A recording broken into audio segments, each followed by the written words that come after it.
vamos preparar o nosso espírito, buscando a sintonia com as vibrações amorosas e pacificadoras desta casa, sentindo a presença dos mensageiros do Cristo, que estão por toda parte para ensinar o caminho da transformação, o caminho do grande bem, que nos leva a assimilar as leis divinas e viver de acordo com elas, para alcançar o equilíbrio, a harmonia e a felicidade tão procurada por toda parte em nosso planeta. Pedimos a proteção, o amparo de nosso Senhor Jesus, o guia maior das nossas vidas, um amigo sempre presente, caminhando conosco, abrindo as portas da oportunidade para o nosso crescimento. Que estenda as suas vibrações sobre esta casa, para que todos que aqui adentrarem se sintam amados por Deus, sintam os benefícios da prece. Nós queremos agradecer pela saúde, queremos agradecer por mais esse dia em que alcançamos na terra das experiências, e queremos, na manhã de hoje, através do estudo do Evangelho, buscar aquilo que nos sirva para a nossa vida, para que nós consigamos ser um ser humano melhor conosco mesmo, melhor com os nossos familiares, no ambiente de trabalho, por onde quer que estejamos, conseguir compreender melhor o significado da vida e as razões do porquê nós estamos aqui. As razões do porquê temos que enfrentar as dificuldades com otimismo. Qual é a finalidade de tudo isso? É o Evangelho de Jesus que nos vem guiando nessa estrada. E por tudo isso, Senhor, por todas as bênçãos que tem colocado em nossas vidas, nós só temos que agradecer. Muito obrigado, que assim seja. Deus nos abençoe, que assim seja.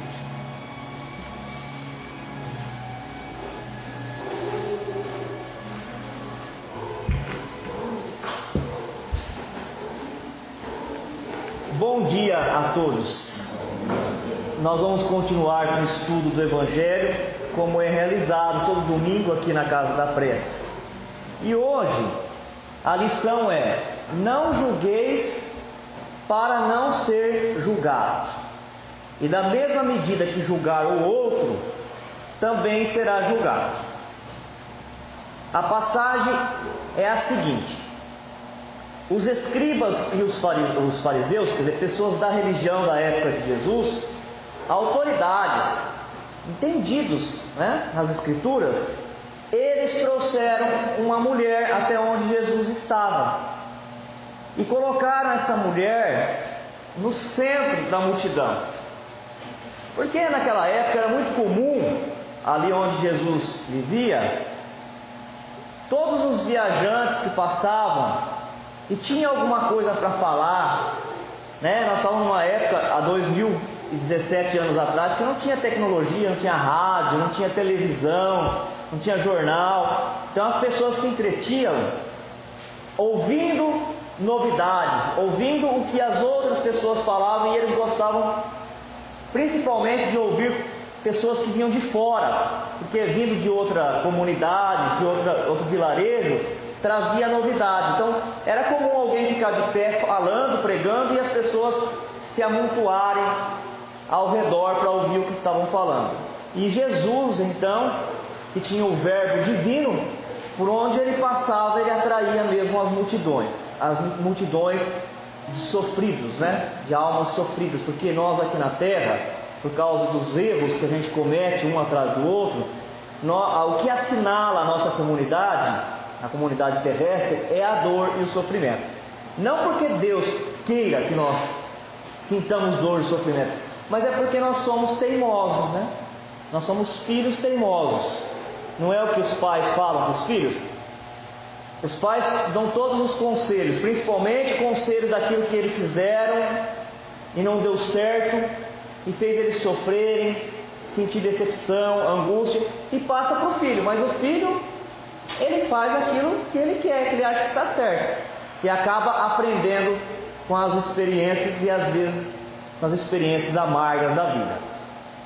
A nossa comunidade terrestre, ela é marcada por isso. Nós somos uma humanidade sofrida, porque sabendo do que é que devemos fazer, o que é o certo, ainda nós insistimos em fazer o que é errado. Não era diferente na época de Jesus. Um Cristo desce para a terra cheio de luz, uma energia curativa. Onde ele estava, todo mundo queria estar junto. Embora Deus, quando criou a gente, criou com a mesma qualidade, mas ainda nós estamos desenvolvendo esse potencial. Enquanto nós não temos ainda essa paz reinante dentro de nós, quando nós encontramos alguém que tenha, a gente quer abraçar e não quer sair de perto mais. E essa multidão estava ali, atraída, magnetizada, por Jesus, o Filho de Deus. Mas os escribas e os fariseus, eles não perdiam a oportunidade de colocar Jesus numa situação embaraçosa. Eles ficavam armando cilada para Jesus, porque o que Jesus vinha trazer naquele momento era uma novidade. Não era o que era ensinado. Era ensinado uma lei muito rígida, a lei que Moisés, o grande missionário da terra, trouxe, os 10 mandamentos. E outras leis que Moisés teve que instituir, porque quando Moisés, há mais de 4.000 anos atrás, esteve na terra, ele teve que disciplinar um povo semi-selvagem. Imagine hoje, às vezes a gente vai numa festinha de rua, alguém está passando com um cesto de pão doce, o que o povo faz? Hoje, ataca, puxa de um lado, puxa do outro, não é assim? A gente fica até com vergonha e vai se afastando uns. Porque a gente também é assim, não é julgamento, A lição é, não julgueis para não ser julgado. Mas a gente vai se afastando de vergonha, fica constrangido, e as pessoas atacam e puxam. Hoje nós estamos vivendo 2.000 anos depois daquela época. A pessoa chega hoje para ser atendida no estabelecimento público, faz 1 minuto que ela está lá, ela começa a gritar, ela começa a chutar a porta, ela bate no balcão e fala, eu estou aqui já faz um tempão e ninguém me atende hoje. Então você imagine a época que Moisés veio na terra, 4.000 anos atrás, gente, como era o povo. Então, além de trazer as coisas de Deus mesmo, Moisés teve que criar regra para as pessoas, conter as pessoas, que elas eram muito agressivas. E adivinha quem eram essas pessoas, segundo a crença nossa, que é o Espiritismo, a crença reencarnacionista? Éramos nós mesmos, Que a gente vem encarnando, o mesmo espírito em vários corpos diferentes. É nós que estamos vindo, cada vez melhorando um pouco mais. Mas tinha coisas então no ensino de Moisés que era divino, que é de Deus mesmo, que era para passar para as outras gerações. E outros ensinamentos, outras regras, que era só para aquele povo de 4.000 anos atrás. Conforme a humanidade vai melhorando, não tem a necessidade daquelas regras. Hoje, por que tem lei? Por que tem a lei civil, a lei do trânsito, a lei, por exemplo, uma moradia, depois das 10 horas não pode erguer o som? Por que tem essas leis aí? Porque nós não fazemos as coisas certas. Só tem lei para aqueles que não cumprem.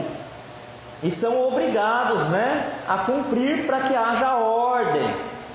Mas na medida que a gente vai fazendo, as leis vão perdendo a finalidade, Se todo mundo faz, a cidade faz, a população faz, para que vai colocar no papel uma lei? Cobrar se ela já é feita. Então assim era a época de Jesus. O ensinamento marcante era o de Moisés. Hoje nós estudamos o Evangelho de Jesus e eles estudavam e praticavam as leis trazidas por Moisés. Jesus veio num outro momento para ensinar outras coisas, aprofundar o ensinamento e separar. Pegar de Moisés aquilo que era realmente para todos nós, para todos os tempos, para todas as pessoas, todas as nações, e dar continuidade. E aquilo que só serviu para 4.000 anos, separar. Falar, não, isso daqui não é necessário mais. Acontece que as pessoas, elas se acostumaram, elas pegaram por tradição aquilo que aprenderam com Moisés. E ele veio passando dos antigos para os novos.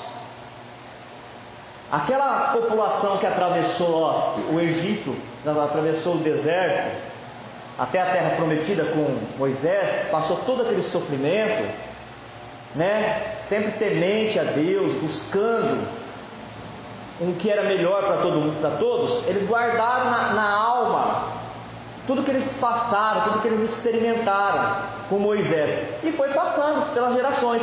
Os avós foram passando para os pais para os filhos, foi chegando e chegou até aquela época que Jesus estava na figura dos escribas e dos fariseus, que eram os guardiões do ensino de Moisés. E Jesus veio falar de amor, veio falar de perdão para uma população que estava acostumada com castigo. Não vai fazer certo? Deus vai destruir a cidade. Não vai fazer certo? Vai vir uma praga de gafanhoto, destruir a lavoura. E Jesus falava de perdão e de amor. E eles não aceitavam. Eles achavam que Jesus estava desrespeitando as tradições de mais de 2.000 anos na época dele. Na nossa, mais de 4.000 anos.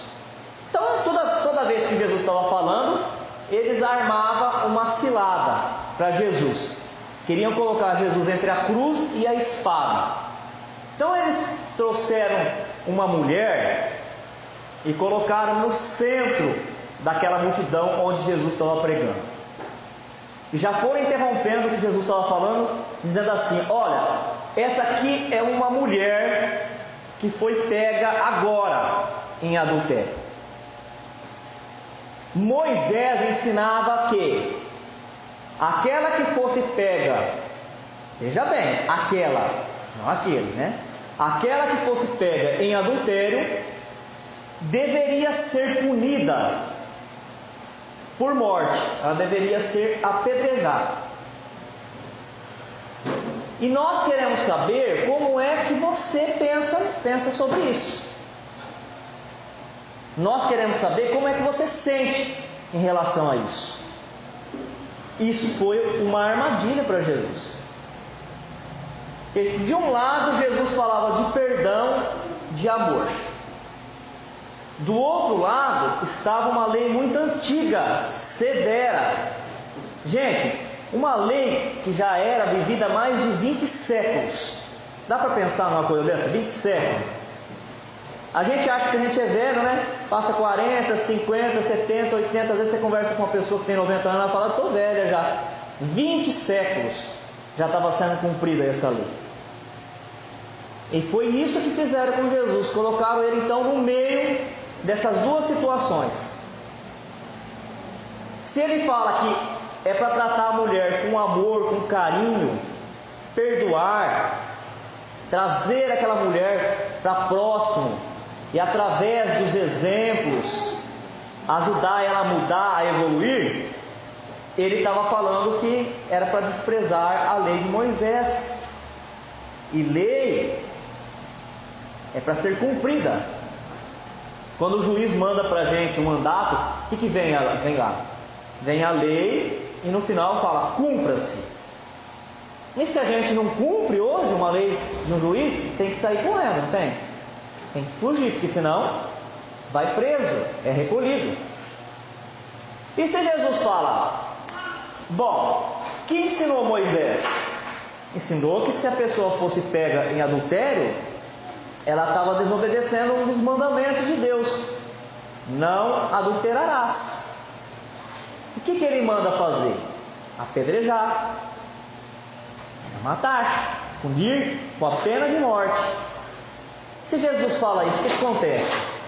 Todo o trabalho que ele veio realizar aqui na terra estava perdido. Porque ele veio inaugurar um novo tempo. O tempo da misericórdia, o tempo do amor. Então o que faz Jesus? Sabedoria de Jesus. Se fosse qualquer um de nós, estava perdido, né? Saberia o que fazer, né? A gente ia começar a se defender atacando, né? Quem é que é você para falar isso, né? Vai cuidar da sua vida. É assim que a gente faz, se defende atacando. Mas Jesus não, ele é mestre. Então olha a saída que ele encontrou. Quando eles começaram a falar, ele se abaixou. Tudo que Jesus fala e tudo que ele faz tem um sentido, um significado, tem uma razão. Na hora que ele se abaixa, ele deixa para quem estava de pé a responsabilidade de tomar uma decisão, porque ele mesmo saberia o que fazer. Mas um mestre não pode fazer para os seus discípulos. O professor não pode fazer para o aluno. Nem o pai e a mãe faz pelo filho. Pode dar conselho, pode caminhar junto, mas a lição, a tarefa é de cada um de nós, senão nós não aprendemos, não é? O professor passa a tarefa para o aluno e o pai em casa faz tudo bonitinho. É o pai que faz e o aluno leva para a escola. Se o professor não perceber, que é muito difícil, né? Porque o professor percebe, conhece a ideia do aluno, conhece o jeito de se expressar, a linguagem, tudo isso, mas se ele não percebesse, ele pode até dar uma nota 10. Só que a razão, o sentido da tarefa foi perdido. Porque como não houve um treinamento, a pessoa não treinou, ela não errou, mas ela também não acertou. Assim é a vida na terra. Às vezes a gente fica muito chateado quando a gente erra, né? A gente até pensa em desistir. Mas não é assim não, a gente aprende mais com os erros muitas vezes do que até com o próprio acerto. Por quê? Porque o erro, quando a gente fala em questões espirituais, faz a gente sofrer, a gente sente remorso, a gente fica um tempo pensando nele e depois se esforça para não errar mais. Então Jesus ele abaixa, querendo dizer assim, não são vocês que estão em pé, não foram vocês que trouxeram o problema? Então vamos coletivamente chegar numa solução. Nós temos que achar essa solução. Não tem que chegar sempre nos outros e falar: o que você vai fazer agora? Olha, esse é o problema, e o que você vai fazer? O que nós vamos fazer? Nós estamos com essa dificuldade. O que nós vamos fazer? Vamos sentar, vamos pensar, vamos cada um dar uma opinião, vamos escolher depois no coletivo qual é a melhor decisão para todos? Então ele transferiu a responsabilidade para aqueles que estavam em pé. Mas eles continuavam interrogando, porque eles não queriam achar solução. Eles não queriam resolver o problema, eles queriam crucificar Jesus. Jesus trazia uma lição de amor, aquilo incomodava eles. Vamos tirar isso daqui da nossa frente, né? Então, como eles continuavam questionando Jesus, aí Jesus levanta, e ao levantar fica de igual para igual, olhando nos olhos dele, pedindo mais uma vez uma decisão, e fala assim: atira a primeira pedra. aquele que nunca errou, aquele que nunca pecou, atira a primeira pedra. Ele não falou faz ou não faz. Ele chamou cada um a uma reflexão e abaixou-se novamente, querendo dizer: agora é com vocês. O que vocês fizerem está bem feito. E continuou a escrever na areia.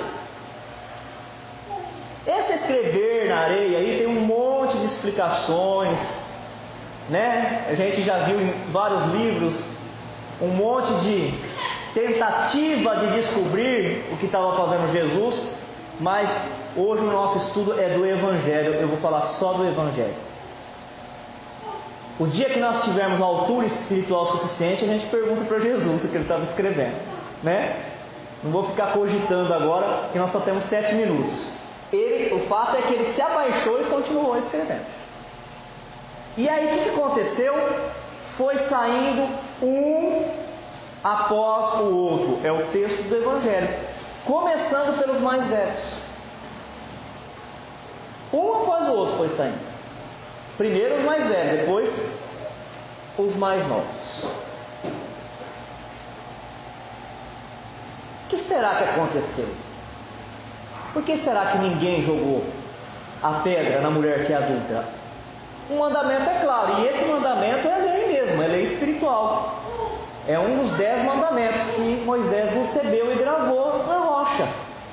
Assim como tem lá, amar a Deus sobre todas as coisas, não roubar, não cobiçar as coisas alheias, não adulterarás. E a lei era clara. Alguém fosse pego em adultério era para matar apedrejado, né? A pena de morte da época. E por que ninguém fez? Saiu um após o outro, começando dos mais velhos. Ficou Jesus sozinho com a mulher ali. E era uma multidão, hein? E aí ele diz assim para a mulher: olha, ninguém te condenou, eu também não te condeno.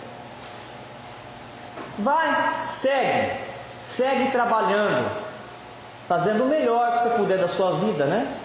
Para que no futuro você não volte a cometer os mesmos erros. Então segundo a interpretação dos espíritos superiores que vem nos ajudar a compreender essa passagem no Evangelho segundo o Espiritismo, tem duas razões por que a gente fala o mal do outro. Censura o mal. Um, realmente é para censurar o mal. E tem que ser feita a corrigenda do mal. Se a gente não corrigir o mal, ele vai continuar imperando e as gerações vão continuar errando e a terra não avança. Mas a gente tem que tomar cuidado com a intenção, se essa é a intenção mesmo de um ajudar o outro, porque a segunda razão é para diminuir as pessoas, que é o que mais acontece. Quando as pessoas falam mal da outra, a pessoa quer diminuir a outra, ela não quer ajudar. Você vê uma pessoa que já errou, ela está com dificuldade de fazer o certo. Começamos nós a falar o mal, colocar o mal em evidência, nós queremos que essa pessoa melhore? Não queremos. Queremos esmagar ela. Por exemplo, uma pessoa ficou devendo para nós. Aí nós somos cristãos e nós falamos: eu quero que essa pessoa melhore. Eu quero que ela passe a honrar os seus compromissos. Mas aí a gente fala para a cidade inteira que ela está devendo para a gente e não paga. Quem que vai dar emprego para essa pessoa? Ela vai arrumar um serviço para depois pagar a gente. Olha o cuidado que tem que ter. Para ser cristão tem que ser cuidadoso. Você percebe que nós somos os homens de 4.000 anos ainda? E a gente quer a justiça no outro. Os mesmos defeitos que o outro faz, nós fazemos. Mas em nós a gente busca sempre uma desculpa. Eu fiz assim porque eu estava cansado, eu não percebi. porque eu estava sofrendo com algum problema, estava com um problema familiar, eu estava desempregado. A gente sempre arruma, bati o carro.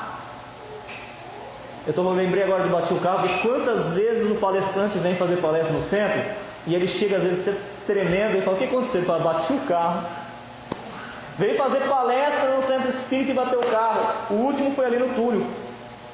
O cara estava tremendo. Eu falei: foi difícil chegar até aqui? Ele falou: não, eu estava debaixo do túnel. Você acha que o homem estava na minha frente e deu um ré? Por que ele deu um ré? Por que ele tinha que dar um ré? E bateu no meu carro. Então eu estou assustado. Vem fazer palestra e bate o carro, né? Então nem por causa disso nós podemos perder a classe e sair gritando e xingando. Já pensou se ele sai? Abre a porta do carro e briga com o cara. Você é burro, vai dar um ré aqui? Da onde você tirou um ré? Aí ele vem falar do Evangelho. É difícil, não é mais um teste? É um teste. Mas para nós achamos explicação para tudo. Para tudo.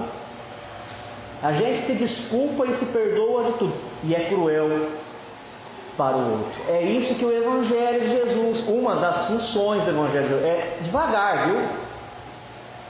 Devagar, com o tempo. Que ele quer tirar da terra esse costume antigo de ser cruel com o outro. Então o Evangelho, ele vem, só para encerrar agora, ele vem nos pedir a indulgência. Ah, mas o outro vai fazer as coisas erradas e vai continuar errando. Ele não vai continuar errando. Porque tem uma lei maior, que é a lei de Deus, e não somos nós. É esse foco que o Evangelho quer tirar. Não somos nós o juiz do outro. A pessoa está errada, não é da natureza, vai ser corrigido. Jesus já tinha dito: nenhuma árvore que meu pai não plantou vai ficar em pé. Toda árvore que não é de Deus, ela vai ser retirada da terra, mas por um tempo, né? Tem um tempo para acontecer isso daí. Não somos nós o juiz do outro. Ser indulgente é olhar para as pessoas e não ver o erro dela. Olhar para nós e ver o nosso erro. E vendo o nosso erro, buscar maneira de corrigi-lo. E no outro, só ver as qualidades dele, senão a gente não consegue conviver. Tem que buscar uma qualidade no outro. Nos nossos estudos na casa espírita, toda vez que surge assim um comentário como esse, o que vem logo na cabeça da gente é difícil, né? A gente fala, os outros falam, mas a gente tem que achar. Se você olhar para uma pessoa e você não achar uma qualidade nela, a tua mente está viciada no mal. Como é que um filho de Deus, é a obra de Deus, não tem uma qualidade? Você tem que achar. Tem que desenvolver. Essa mediunidade que tem que desenvolver. Mediunidade é desenvolvimento psíquico da mente. Não tem gente que... Vamos falar aqui da mulher e do homem. A mulher não acha rapidinho as coisas dentro da geladeira? A mente dela é treinada para isso. Ela acha. O homem fica rodando e não consegue achar, né? E a mulher está ali, ó, e vai lá e pega. E de longe você pergunta a mulher, ela fala: está lá em cima do sei do que. E você olha e roda, ele fica rodando e você não consegue achar. É uma mente que foi treinada para isso. A mente do homem não foi treinada para isso. Porque desde os primórdios, desde a época das cavernas, o homem é quem sai para caçar, para buscar o alimento para a família. Então ele ficava agachado, escondido, para não fazer barulho, para a caça não fugir. Então ele tem foco, ele é focado numa coisa só. E a mulher ficava na caverna, depois nas cabanas, foi evoluindo, né? Junto com os filhos, cuidando daquela renca de filho. Então ela consegue fazer um monte de coisa ao mesmo tempo. Desce daí, menino, vem aqui que eu vou... Então ela faz tudo isso daí. É uma mente treinada. Então a questão de ver qualidade nos outros é treinamento. Se você não consegue enxergar nada de bom em alguém, treina. Tem que treinar. E a gente vai achar. É isso que é ser indulgente. Não ver o erro no outro e ver o erro em si mesmo. Finalizando um texto aqui que se chama Socorramos. De certo observarás em toda parte desacordo desentendimentos, desajustes e discórdias. Junto do próprio coração, surpreenderás os que parecem residir em regiões morais diferentes. Entre amados, desertam da estrada justa. Amigos queridos, abraçam perigosas experiências.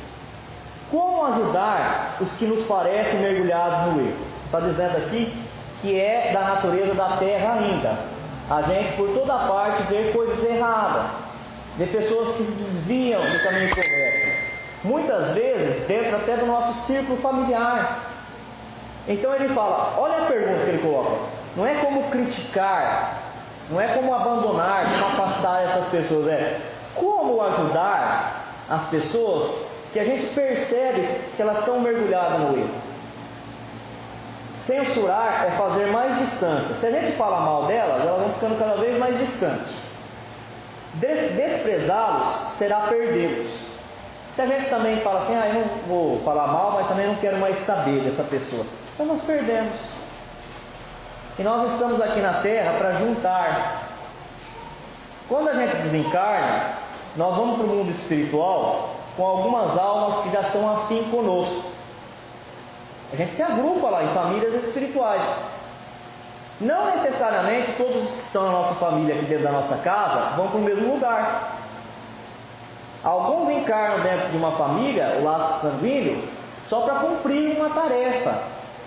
Não tem afinidade, amor. Desencarnou, cada um se agrupa pelos sentimentos. Mas nós voltamos na Terra para buscar essas pessoas. Porque é isso que é o objetivo da vida, é juntar, não separar. É uma tarefa difícil. Os séculos nos aguardam, mas nós temos que juntar todos, reunir. Então ele fala, não adianta falar mal da pessoa porque ela já está errada mesmo, e se ela está errada, não é porque ela quer. Muitas vezes não é, é uma dificuldade moral que a pessoa tem. Se você quer realmente ajudá-la, não adianta falar mal, porque aí ela se afasta. Você procurou ficar falando na cabeça de quem fuma para parar de fumar? Você ficar falando na cabeça da pessoa? Você tem que parar de fumar. Você tem que parar de fumar. Você vai morrer. Você vai morrer. Adianta? Não adianta. A pessoa, ela não consegue, se ainda não é o momento, ela não desenvolveu aquilo dentro do campo da vontade dela, ela tem que se preparar para aquilo. E você fica falando, parece um prego socado no cérebro da pessoa, ela vai se afastando de você. Ela desvia, ela corta a volta. E assim qualquer defeito da alma. É isso que ele está falando. Não adianta ficar falando mal e nem fingir que a pessoa não existe mais. Como é que a gente tem que fazer então? É imprescindível saibamos socorrê-los através do bem efetivo e incessante. Para começar, sintamos-nos na posição deles, a comungar-lhes a luta. Então a primeira coisa é a empatia. Eu tenho que me colocar no lugar de quem eu quero ajudar. Tentar sentir as dificuldades que a pessoa está sentindo. Tentar compreender o mundo daquela pessoa. Como que ela pensa, qual é o entendimento dela, o que ela está sofrendo. Situemos-nos aos pés dos problemas em que se encontram e atendamos à prestação de serviço silencioso. Se aparece oportunidade, algo façamos para testemunhar-lhes o apreço. No pensamento, guardemos-los todos em vibração de entendimento e carinho. Então ele fala, toda vez que surgir uma oportunidade, ao invés de a gente falar mal da pessoa, do erro dela, ressaltar, reforçar o erro, ou desprezá-la, toda vez que surgir a oportunidade, ajudar a fazer alguma coisa para aquela pessoa. Para que ela sinta que realmente você se importa com ela. Você não quer só resolver um problema para resolver a sua vida, para você ficar bem, mas que você se importa com ela. E que você vai continuar com ela mesmo com o erro que ela tiver. Porque o erro que ela tem é problema dela, ela que vai sofrer as consequências, mas você gosta dela do jeito que ela é, completo. E sempre pensar na pessoa, emitir pensamentos positivos.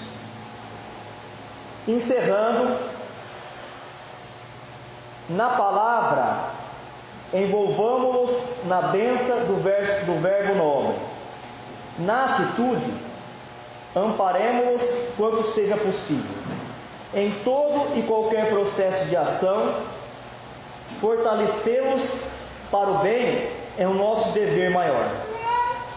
À frente, pois, daqueles que te afiguram desnorteados, estende o coração e as mãos para auxiliar, porque todos estamos no caminho da evolução.